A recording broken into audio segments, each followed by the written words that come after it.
Hey everybody, this is Donna again, and I wanted to take a few minutes to talk to you about cooking with essential oils. Did you know that you can cook with some of our oils? How do you know which ones you can cook with? Because not really all of them, but a lot of them you can. Today we're talking about oregano, and I'm going to talk to you about cooking with oils, with oregano oil. And so how can you tell if you can use an essential oil for cooking? Because right on the side there, it's got supplement facts. I don't know if you can see that very well. That is the same type of a label as what you're going to see on either food or on a medicine, something that can be taken internally. Now, I know there are lots of people out there on the internet that always tell you, don't ever eat essential oils internally. They're really, really bad for you. And I would tell you that that is absolutely true for the vast majority of essential oils that are out there. But doTERRA oils are different. We wouldn't have that label on there if they weren't. This is safe to be taken internally, or it wouldn't say supplement facts right there. So we're cooking with oregano. I'm making spaghetti sauce. What do we know about oregano? For one thing, all the oils are very potent. They're 50 to 70 times more potent than the herb form of them. So if you usually take a half teaspoon or something like that of oregano, you're going to need to know that you're going to want about 1/50th of that. That might even be less than a drop. So what do? You take your essential oil, here's your oregano, you get you a little toothpick right here like this, put the toothpick in there and turn it on its side so that you've got the end of the toothpick in the oregano, and then you kind of swirl it around in here, and that oregano is going to come off the toothpick and into that spaghetti sauce.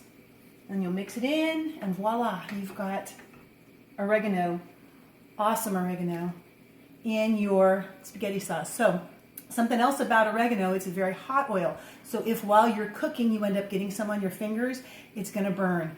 Don't take those fingers and rub your eyes or it's going to burn again. What do you do for hot oils or irritations with essential oils? You get another kind of oil, like a fractionated coconut oil. If you have olive oil, avocado oil, if you're, especially when you're in the kitchen, any type of actual oil.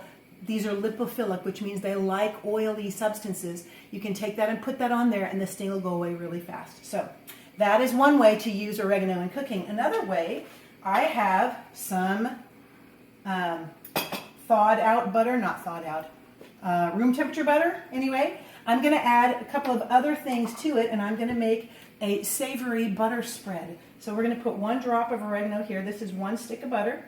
Actually, I'm going to put 2 drops of oregano in there, and then 2 drops of thyme,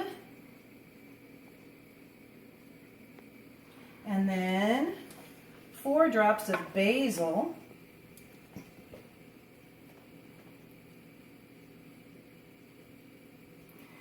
and then it's softened, so we're going to just take that and end up mixing it all in. Maybe it's not quite softened enough, but we're going to make it work. There we go.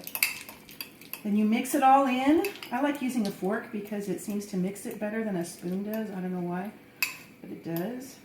You mix it all in and you get all those essential oils blended in with that butter. And then there's a recipe that we're going to put into the comments section for canapes. I think that's how you pronounce it. Once you've got all of those in there, you take a cracker or some such thing. I've got a gluten-free cracker. Put a little bit of the spread on there. Put a slice of tomato. Little teeny bit of Parmesan cheese. And ta-da! You've got a beautiful little hors d'oeuvre. That's delicious. So what I would like you guys to do is to post any comments below of anything that you have done to use oregano or any other oils in the kitchen, ways that you've enjoyed them, any ideas or questions that you might have about the oregano oil and using it in the kitchen. And I just want to say thank you so much for joining me. Thanks, guys.